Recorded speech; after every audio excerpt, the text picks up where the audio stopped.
Solve कर रहे हैं उत्तर प्रदेश बोर्ड राजू अंथल पेपर 2022 का है। ये सेट नंबर 4 है। 822 AI कोड है इसका।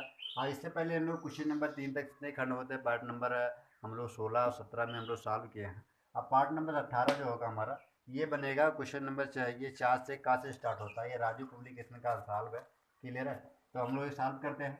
अब इससे पहले दो क्वेश्चन जो अगले वाले मॉडल सेट नंबर 3 में था उसमें भी आया था कि कोई भी क्वेश्चन नंबर 4 का बिना लंबी व्यवहार प्रक्रिया से कि दिखाइए कि परिमेय संख्या 1300 1300 1351/1250 शांत दशमलव संख्या है। हमको दिखाना विभाजित करके नहीं दिखाना, हमको दिखाना है कि शांत दशमलव संख्या है या नहीं है। तो उसमें हम काफ़ी समझाए थे। देखो देखो 2 नंबर का है। देखो इसमें जो इससे पहले जो क्वेश्चन था सेट नंबर एक्स वाले में उसमें क्या था कि आपको एक क्वेश्चन नहीं दे रखा कि शांत दिखाइए। सेकंड में दे रखा था कि आपको दशमलव को दशमलव में संख्या के लंबी व्यवधान से आपको दिखाइए कि कितना दशमलव पर ये कितने अंक तक जाएगा। तो दो दे रखा था इसमें, एक दे रखा 2 नंबर में दे रखा। तो ये लोग क्वेश्चन एग्जामिनर के माइंड पर डिपेंड करता है। जब भी 1 नंबर में देना चाहिए, कोई कोई क्वेश्चन तो 1 नंबर में बड़ा देते हैं, कभी कोई छोटा दे देते हैं। ठीक है, तो फिलहाल कोई दिक्कत नहीं। तो हम लोग क्या बिना लंबी बहस देखना है तो हम थोड़ा सा समझा दें कि अगर क्या होगा परिमेय संख्या में रहकर शांत होगा कि नहीं शांत होगा।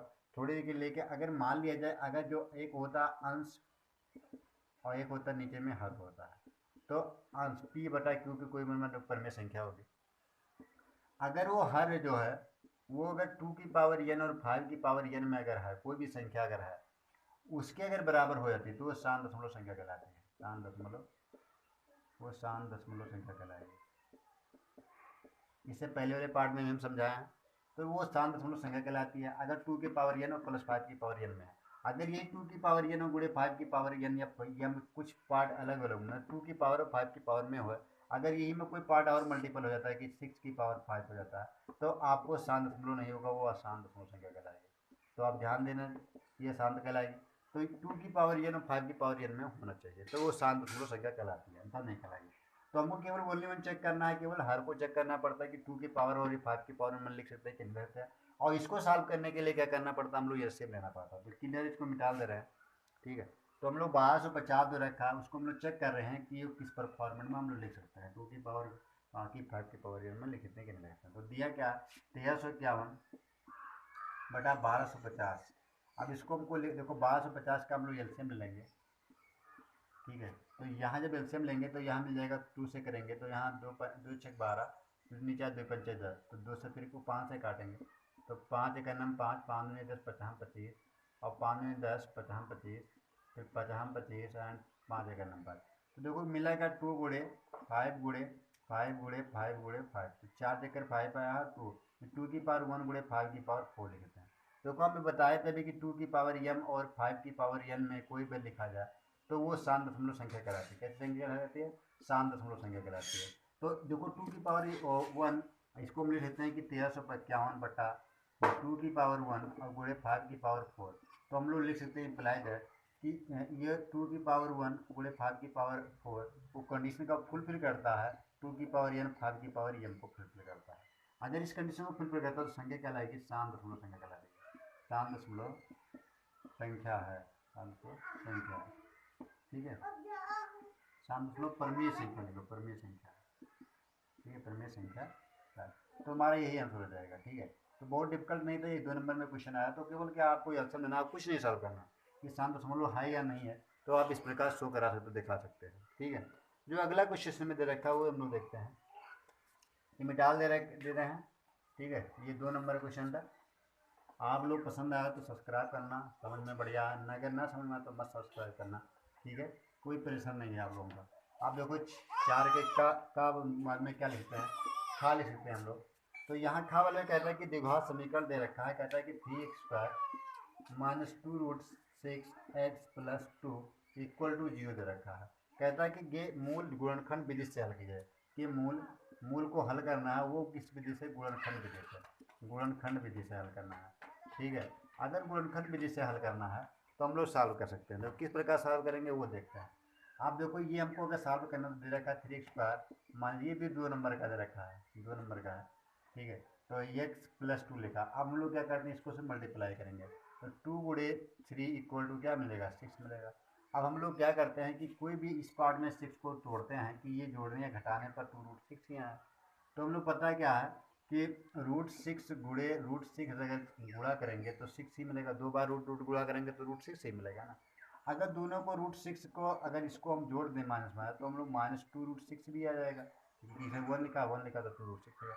जोड़ने पर देखो आ रहा है, गुणा करने पर देखो -√6 गुणे -√6 अगर गुणा कर रहे हैं तो मान में प्लस हो जाएगा, 6 ही मिलेगा। तो हम लोग गुणनखंड बनना बढ़िया फर्स्ट क्लास। तो हम लोग वही कर रहे हैं, देखो 3 स्क्वायर तो -√6x -√6x plus 2 equal to क्या है 0 लेके चलेंगे। अब यहाँ पर दोनों में देखो क्या कर रहे हैं, देखो ये 3 लिखा है तो 3 को हम लोग लिखते हैं 3 गुणे √3 लिख देते हैं इंटू x² लिखना है, ऐसा लिख देते हैं। अब इस 6 वाले को देखो √2 गुणे √3 भी लिख देते हैं, क्योंकि 2 रूट में क्या है √3 इंटू 6 हो जाएगा, √6 हो जाएगा, मल्टीप्लाई करेंगे और x हो जाएगा। फिर इसको भी इसी प्रकार लिखेंगे, देखो √2 गुणे √3 और इंटू x लिख देते हैं। ये +2 वाले क्या लिखते हैं, देखो +2 वाले क्या लिखते हैं, निकाल दे रहे हैं। तो +2 वाले के √2 गुणे √2 बार करेंगे तो 2 को लिख सकते हैं ना। अब हम लोग देखो इसमें और इसमें अब कामन ले लेंगे, देखो ये में ये कामन है, ये कामन है, x भी कामन है, तो हम लोग √3x कामन ले लेंगे तो बचाएगा क्या √3 इंटू एक्स। यहाँ क्या -√2 ही बचाएगा क्योंकि ये दोनों निकल चुका है। अब यहाँ से देखो -√2 कामन ले लेंगे तो बचेगा क्या, देखो सेम लाना पड़ता है, तो यहाँ पर मिलेगा √3 इंटू एक्स और यहाँ ही निकल गया तो माइनस बच जाएगा, √2 मिल जाएगा इक्वल टू 0 मिल जाएगा। अब एक क्वेश्चन में ये दोनों में कामन तो √3x -√2 हो जाएगा और एक क्वेश्चन में √3x -√2 हो जाएगा, ठीक है, इक्वल टू 0 हो जाएगा। एक्चुअली में लिखा क्या है, देखो √2x माइनस का होल स्क्वायर लिखा है, क्या लिखा है देखो दोनों के घात सेम है तो लिखा है √3x -√2 इक्वल का होल स्क्वायर इक्वल टू 0। तो यहाँ लिखते हैं √3x -√2 equal to 0 and √3x equal to √2 and x equal to √2 बटा √3। तो x की जो मूल की जो वैल्यू आई है, देखो दोनों मूल दोनों सेम थे, दोनों एक ही मूल आएगा, दोनों मतलब यही मूल वो भी हो जाएगा, दो मूल जितने सोल्यूशन होते हैं वो ये भी सेम इसी वैल्यू है कि दोनों के दोनों मूल क्या थे, सेम थे। जितने जितने पावर होते हैं उतने उसके सोल्यूशन निकलते हैं, तो इसके 2 पावर के 2 सोल्यूशन निकलेंगे, ठीक है। तो यहाँ जो इसकी वैल्यू आई है √2/√3 2 नंबर में क्वेश्चन आया था, बहुत डिफिकल्ट नहीं था, कुल गुणनखंड करना था, ठीक है। तो ये भी सॉल्व हो जा रहा है, इसमें भी आ रहा है, देखो दोनों मूल √2/3 आ रहा है दोनों, तो देखो आ रहा है 4 के स्थान में 2 नंबर क्वेश्चन आया था। अब अगला क्वेश्चन हम लोग 11 नंबर सॉल्व करते हैं, वो भी हम लोग देखो हल करते हैं। तो ये हम लोग मिटा दे रहे हैं, गुणनखंड सॉल्व करना था तो मिटा दे रहे हैं।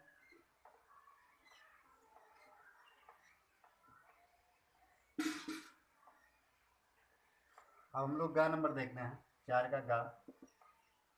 तो इसमें तो देखा ये इससे पहले 2 बार सवाल लगवा चुके हैं, देखो ये सवाल जो बच्चे साल के बिंदु दे रखा है, ये कामा 0 बिंदु दे रखा है, ये कामा 0 एंड 0 कामा b एंड और 1 कामा 1 संरेख है, क्या कह रहा है, देखो संरेख है, संरेख है तो सिद्ध करना है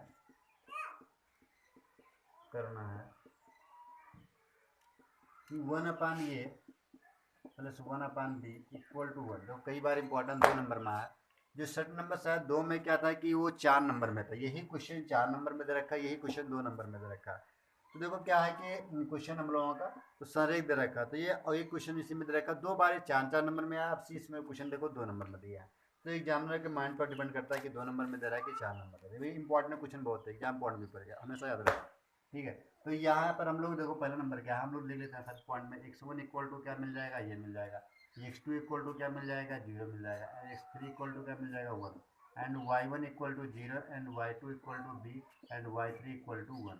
अब देखो हम लोग क्या फार्मूला संरेख के लिए क्या मन लगाते हैं, हम बताए थे कि 23 31 और क्या लिखते हैं हम लोग 12 ले लेते हैं, ठीक है, 23 31 12 ले लेते हैं और इसमें मतलब उसके बाद हम लोग y यहाँ जोड़ते हैं, y यहाँ लिखते हैं, y यहाँ और y वहाँ यहाँ, और बीच में हम लोग क्या लगा देते हैं, देखो बीच में माइनस लगा देते हैं। तो इसके बाद में क्या कोष्टक को हम लोग क्या करते हैं बंद कर लेते हैं। फिर हम लोग क्या यहाँ पर 1 लेते हैं, यहाँ पर 2 लेते हैं, यहाँ पर 3 लगाते हैं, बीच में 3 पर क्या लगाते हैं प्लस लगा लेते हैं, ठीक है। फिर हम लोग क्या x लेते हैं, यहाँ पर हम लोग क्या ले लेंगे x लिख देंगे, मतलब यह x हो जाएगा, x2 है और यहाँ भी हम लोग क्या होगा x3 हो जाएगा। तो ये मतलब और इक्वल टू क्या होगा, संरेख होंगे तो इक्वल टू जोड़ लेके चलते हैं। तो ये फार्मूला बनकर रेडी होगा, आपको पता जाहिर से अच्छा बात है ना, तो ऐसे बनता 23 31 12। अब यहाँ पर सारी वैल्यू पुट करेंगे तो x1 की जगह पे ये वैल्यू पुट करेंगे, y2 की वैल्यू क्या है देखो b माइनस y3 की वैल्यू क्या थी 1 प्लस x2 की वैल्यू 0 हो जाएगी, तो ऊपर कोई रखो चाहे ना रखो क्योंकि ये वैल्यू तो हमको 0 ही मिलने वाली है, तो x3 की वैल्यू 1 है और यहाँ पर मिल जाएगा y1 की वैल्यू 0 माइनस y2 की जगह b है इक्वल टू 0 हो जाएगा। तो देखो गुणा करेंगे तो ये भी माइनस ये हो जाएगा, तो ये तो 0 मिल जाएगा और यहाँ मिल जाएगा प्लस माइनस माइनस, तो माइनस बी इक्वल टू 0, यानी ए बी माइनस ए और ठीक है कोई दिक्कत नहीं, यहाँ इधर पक्षांतर करेंगे उधर ले जाएंगे तो प्लस ए और प्लस बी मिल जाएगा। अब मतलब ऊपर लिखा है ए प्लस बी इक्वल टू ये भी लिखा है, ये तो लिखा इधर तो पक्ष बराबर वो मान के हम दोनों पक्ष में डिवाइड कर रहे हैं, तो ये प्लस बी अपान ये बी इक्वल टू क्या मिल गया 1 मिल गया कि नहीं मिल गया। अब यहाँ से देखो बटा के नियम से अलग कर लेते हैं, तो ये upon A B plus B upon A B equal to 1, तो ये कैंसिल हो जाएगा, यहाँ बी भी कैंसिल होगा, तो 1 अपान बी प्लस 1 अपान ये इक्वल टू 1 हो जाएगा। ठीक है, ये हमको क्या करना था, प्रूव करना। देखो ये किससे ओपन हुआ कि बटा के था, कहीं पर लिखा है अगर एक बटा, कहीं पर लिखा है 1/2 प्लस 1/2, तो बोलते हैं कि हर इक्वल है भिन्न के रिक्वायर्ड, तो 1 + 1 लिखते हैं। मतलब अगर इन में लिखा तो हम लोग इन में भी लिख सकते हैं, तो वही चीज़ लिखा है, देखो इन में लिखा था तो हम लोग अलग अलग करते हैं, फिर कैंसिल कर दें तो 1 upon B plus 1 upon A equal to 1 होगा। अब यहाँ से लोग ये अगर एग्जाम के पॉइंट में याद रखना हमेशा कि दोनों में केवल डिवाइड करना पड़ता है। तो ये देखो वो क्वेश्चन में 4 नंबर में आया था 2 नंबर में, चलिए अगर आपको क्वेश्चन छूटे था 4 नंबर में कभी आ गया तो आप जान लो बहुत गलती कर रहे हैं। ठीक है, तो इसलिए छोड़ा नहीं एग्जाम में। अब लास्ट क्वेश्चन जो घा नंबर दे रखा है वो हम लोग लगाते हैं, ये फिगर बना है तो हम लोग देखते हैं कि क्या बना है इसमें, मिटा दे रहे हैं। ठीक है, तो क्वेश्चन कई बार बता चुके हैं, इंपॉर्टेंट भी है।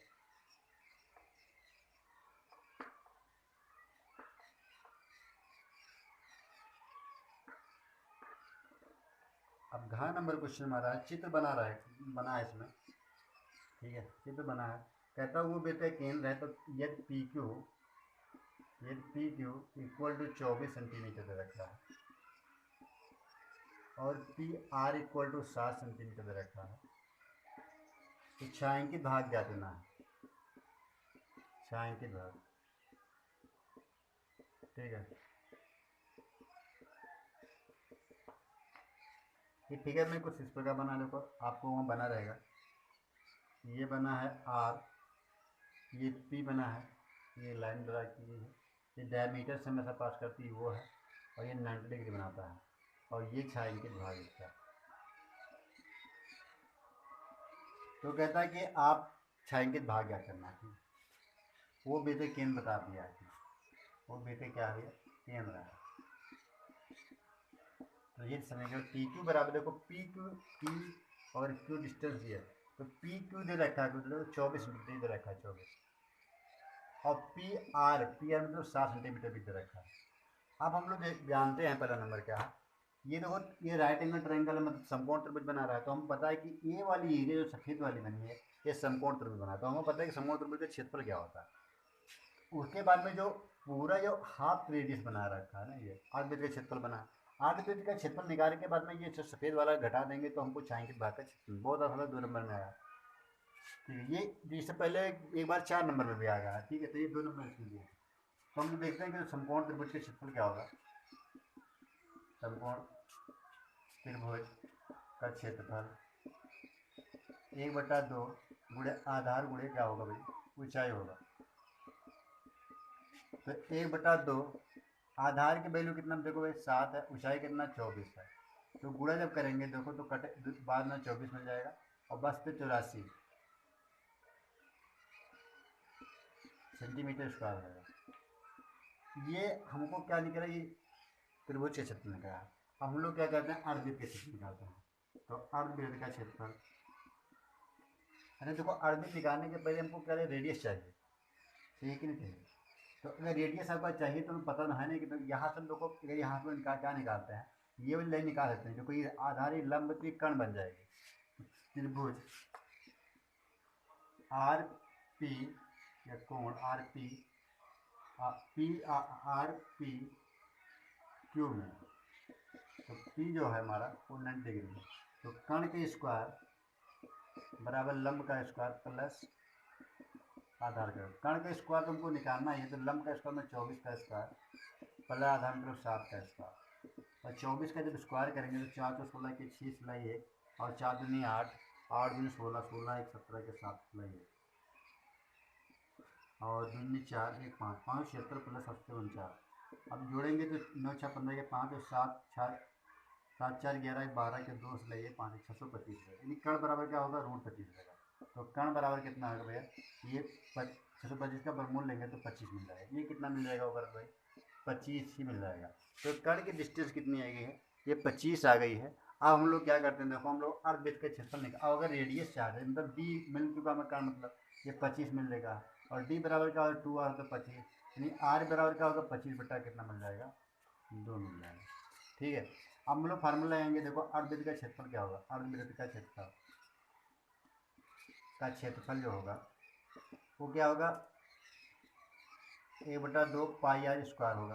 तो 1/2 पाई मान 22/7 हो जाएगा, और आर का मान 25/2 का स्क्वायर है, 25/2 दो बार लिख देते हैं, दिख रहा बढ़िया। अब देखो 25/2 गुणे 25/2 दो बार लिखे हैं, तो यहाँ हम लोग कैंसिल कर सकते हैं। देखो 2 एक नंबर 2 गया ना 22 हो जाएगा, और यहाँ से मिल सकता है। देखो 25 में 625 गुणे 11, तो 625 गुणे 11/7 में 14 28, ये तो मिल जाएगा। तो अगर हम लोग आपसे कहा जाए कि छायांकित भाग का क्षेत्रफल कितना होगा, यहाँ हम लिख लेंगे, अगर दिख रहा बढ़िया तो छायांकित भाग का क्षेत्रफल क्या बनेगा। तो देखो छायांकित भाग का क्षेत्रफल बनेगा, देखो छायांकित भाग का क्षेत्रफल इक्वल टू क्या होगा, हमें पता है कि अर्धवृत्त में घट जाएगा ना, अर्धवृत्त का क्षेत्रफल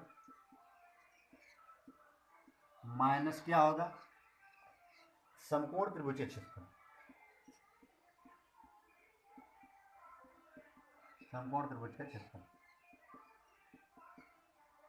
ठीक है, तो यहाँ से हम लोग लिख रहे हैं। देखो अर्धवृत्त का क्षेत्रफल कितना देखो आया हमको, ये आया 625 से गुणा करा दीजिएगा, तो कितना मिल जाएगा ओवरऑल। देखो ये तो हमको आया था वैल्यू जो 84 आई है। ठीक है, तो कॉमन भी नहीं बनना है, तो वो गुणा करना पड़ेगा। देखो भाई पहले 11 से हम लोग गुणा कर रहे हैं, ये उसके बाद में 28 से भाग भी कर रहे हैं, और तो कटेगा भी नहीं क्योंकि 28 कट जाएगा। तो 625 यहाँ गुणा कर रहे हैं, 625 गुणे 11, तो 11 25 55 के 5 से लाई 5 11 दूना 22, 22 में 27 के 7 से लाई 2 और 11 का 66 15 68 बटा 28। और जब 28 से हम लोग भाग कर रहे हैं कितना मिल रहा है 68 75 डिवाइड करना है, तो 68 वो 28 में 56 हो जाएगा, तो 2 मिल जाएगा, यहाँ 12 मिल जाएगा और 7 मान लेंगे। अब 2 कितने में जाएगा थोड़ा, तो 20 25 100 और 8 5 40 40 ज़्यादा हो जाएगा, 34 जाएगा उस तो 34 चेक कर लीजिए, ये लिख लीजिए आप। तो इसकी वैल्यू आई है, अब भाग करके डाटा में लिख रहा है। ठीक है, तो यहाँ से 28 34 8 जो 32 के 2 से 3 और 4 में 8 8 3 11 112 आ जाएगा। तो यहाँ से 3 में जाएगा 34 जाएगा, तो 112 हो जाएगा, तो 5 2 7 और ये 15 बच जाएगा। हम लोग क्या उतारेंगे 5 उतारेंगे, तो 28 पंचे ले जाएंगे। ठीक है, 28 पंचे, तो 8 पंचे 40 के 0 से लाई 4 और 5 में 10 10 का 14 से 40, तो 140 हो जाएगा, तो हम बचेगा 15 बच जाएगा। अब देखो हम 115 बच जाएगा, तो 15 बच जाएगा, तो फिर अगर पॉइंट बढ़ाएंगे तो 0 150 हो जाएगा, तो फिर पंचे जाएगा, तो मतलब 245 पॉइंट कुछ 5 आ जाएगा। तो अर्धवृत्त का क्षेत्रफल कितना है 245.5 माइनस क्या होगा समकोण त्रिभुज का क्षेत्रफल कितना है, देखो 84 सेंटीमीटर स्क्वायर, ये सेंटीमीटर स्क्वायर बनाएगा, तो 84 इसमें घट जाएगा। ठीक है, दिख रहा है बगल का। अब इसमें जो हम लोग सॉल्व कर रहे हैं, ठीक है, अगर घटाएंगे तो कितना आएगा, तो मिटा दे रहे हैं। ठीक है, हम घटा रहे हैं 245.5 में हम लोग 84.0, तो 5 बच जाएगा, यहाँ 5 में यही बचेगा 14 8 6 14 166.5 है, 161.5 सेंटीमीटर, ये हो जाएगा सेंटीमीटर स्क्वायर। ये छायांकित भाग का क्षेत्रफल हो जाएगा। ठीक है, छायांकित भाग का क्षेत्रफल तो 161 पॉइंट क्या आ गया 5 सेंटीमीटर इसका क्षेत्रफल आ गया। ठीक है, तो देखो आ रहा है 161.54, वो हम बाद में छोड़ दिए थे ना डेसिमल में, तो 161.54 लिखा, तो सेम आ रहा है। तो यही हम लोगों को क्या होगा ये आंसर हो जाएगा। ये लास्ट घा नंबर क्वेश्चन था, उसके बाद में 5 के का स्टार्ट होगा। ठीक है, यही हमारा क्या हो जाएगा, ये आंसर हो जाएगा। तो इसमें 4 क्वेश्चन थे, इसमें 2-2 नंबर का था, वो हम लोग सॉल्व कर चुके हैं, ठीक है। अब जो हम लोग क्वेश्चन अगला देखेंगे 5 का वो सॉल्व कर रहे हैं भाई, ठीक है। तो ये वो अगले लेक्चर में होगा हो सकता है, क्योंकि इस लेक्चर में हमको ऑफलाइन क्लास लेने में देर हो रही है, तो ये मिटाल दे रहे हैं। और उसके बाद हम 5 के का समाप्त होने के बाद में हम लोग 5 का स्टार्ट करेंगे, तो 4 नंबर का स्टार्ट हो जाएगा, ठीक है। तो बहुत डिफिकल्ट नहीं है वो भी आगे का, ठीक है। उसमें विलुप्त संख्या तो बड़ा नहीं सवाल है, और हमको 3 की क्लास लेनी है, तो मिटा दे रहे हैं, ओके।